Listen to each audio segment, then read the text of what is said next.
नमस्कार बंधुरा TNM Educare चैनले सकल दर्शक के स्वागत जानाई। बंधुरा आजकेर भिडियोटी आसन्न प्राइमारि शिक्षक नियोगे नाम्बार विभाजन निये आलोचना करते चलेछि। भिडियोटी खूबई इनफरमेटिव होते चलेছে, তাই স্কিপ না করে ভিডিওটি সম্পূর্ণ দেখতে থাকুন। আর ভিডিওটি ভালো লাগলে একটি লাইক দিয়ে চ্যানেলটি সাবস্ক্রাইব করে রাখুন পরবর্তীতে প্রাইমারি রিলেটেড যে কোনো আপডেট পাওয়ার জন্য। তো চলুন আর দেরি না করে শুরু করি। প্রথমে বলি, প্রাইমারি শিক্ষক হতে গেলে প্রথমে আপনাকে প্রাইমারি টেট কোয়ালিফাই করতে হবে। এই প্রাইমারি টেট কোয়ালিফাই করলে আপনাকে পর্ষদের তরফ থেকে একটি life time validity TET pass certificate দেওয়া হবে। অর্থাৎ একবার টেট পাস করলে যতদিন পর্যন্ত শিক্ষক নিয়োগ প্রক্রিয়ার জন্য আপনার বয়স থাকবে ততদিন পর্যন্ত ওই টেট পাস সার্টিফিকেট দেখিয়ে আপনি ইন্টারভিউয়ে সরাসরি অংশগ্রহণ করতে পারবেন। পর্ষদ সূত্রে খবর পাওয়া যাচ্ছে প্রত্যেক বছরের মতন এবছরও প্রাথমিক শিক্ষক নিয়োগ প্রক্রিয়ায় কোনো রদবদল হচ্ছে না। অর্থাৎ আগে প্রাথমিক শিক্ষক নিয়োগ প্রক্রিয়ায় টোটাল 50 নাম্বার ছিল, এবছরও ওই একই 50 নম্বরই থাকছে। এখন চলুন দেখে নেওয়া যাক এই 50 নম্বর কোন কোন বিষয়ের মধ্যে ডিস্ট্রিবিউশন করা হয়েছে।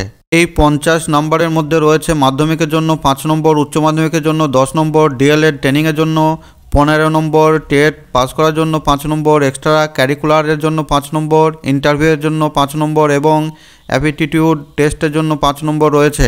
এই যে এক্সট্রা ক্যারিকুলারের জন্য 5 নম্বর রয়েছে সেখানে আবার এই 5 নম্বর ভাগ করা হয়েছে এইভাবে।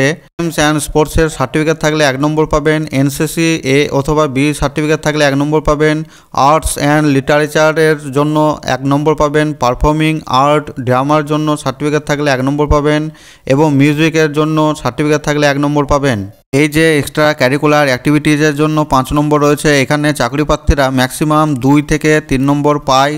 এই 2-3 নম্বর যারা পায় তারা প্রাথমিক শিক্ষক নিয়োগে মেরিট লিস্টে অনেকটাই এগিয়ে থাকে। তারপর 5 নম্বরের ভাইভা বা ইন্টারভিউ হয়। এখানে নির্দিষ্ট কোনো সিলেবাস থাকে না, এখানে যে এক্সপার্টরা থাকে সেখানে আপনাকে যে কোনো ধরনের প্রশ্ন জিজ্ঞাসা করতে পারে। তারপর 5 নম্বর থাকে অ্যাপটিটিউড টেস্টের জন্য, এখানে আপনার শিক্ষণ দক্ষতা দেখা হয়, অর্থাৎ আপনি শ্রেণীকক্ষে কীভাবে পাঠদান করবেন সেই দক্ষতার উপর ভিত্তি করে এই 5 নম্বর দেওয়া হয়। এবার আসুন দেখে নিই আপনার মাধ্যমিকে কত স্কোর হচ্ছে। মাধ্যমিকে 5 নম্বর রয়েছে প্রাথমিক শিক্ষক নিয়োগ প্রক্রিয়ায়, সেখানে আপনি 100-র মধ্যে 100 পেলে 5 নম্বর পাবেন, অর্থাৎ পার্সেন্টেজের হিসাব অনুসারে আপনার স্কোর হবে।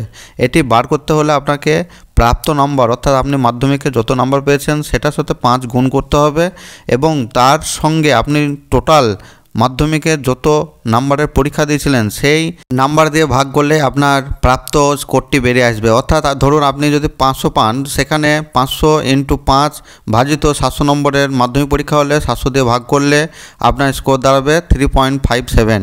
উচ্চ মাধ্যমিকের জন্য সেম প্রসেস, অর্থাৎ উচ্চ মাধ্যমিক পরীক্ষার জন্য 10 নম্বর রয়েছে, এখানে আপনি প্রাপ্ত নম্বরের সঙ্গে 10 নম্বর গুণ করে আপনার যে টোটাল উচ্চ মাধ্যমিকের পরীক্ষা দিয়েছিলেন সেই টোটাল নাম্বার দিয়ে ভাগ দিলেই আপনার প্রাপ্ত স্কোর বেড়ে আসবে। অর্থাৎ ধরুন আপনি যদি 400 পান, তার সাথে 400 × 10 গুণ করে ভাজিত 500 নম্বরের পরীক্ষা দিয়েছিলেন সেটি ভাগ দিলেই আপনার স্কোর দাঁড়াবে 8।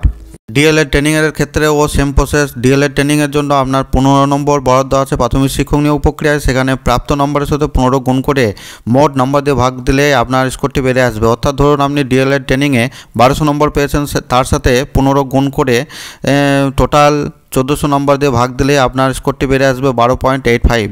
টেটের ক্ষেত্রেও একই প্রসেস, অর্থাৎ টেটের জন্য 5 নম্বর বরাদ্দ আছে প্রাথমিক শিক্ষক নিয়োগ প্রক্রিয়ায়, সেখানে প্রাপ্ত নম্বরের সাথে 5 গুণ করে মোট নম্বর দিয়ে ভাগ দিলে আপনার স্কোরটি বেড়ে আসবে। অর্থাৎ ধরুন আপনি টেটে 100 নম্বর পেয়েছেন, তার সাথে 5 গুণ করে টোটাল 150 নম্বরের টেট হয়েছিল সেটি দিয়ে ভাগ দিলে আপনার প্রাপ্ত স্কোর দাঁড়াবে 3.33। এভাবে আপনারা আপনাদের স্কোরটি বার করতে পারবেন। তারপর প্রাথমিক শিক্ষা পর্ষদ মাধ্যমিক, উচ্চ মাধ্যমিক, D El Ed, TET, interview, aptitude test এবং এক্সট্রা ক্যারিকুলারের সর্বাধিক স্কোরের পাওয়ার ভিত্তিতে মেরিট লিস্ট প্রকাশ করবে।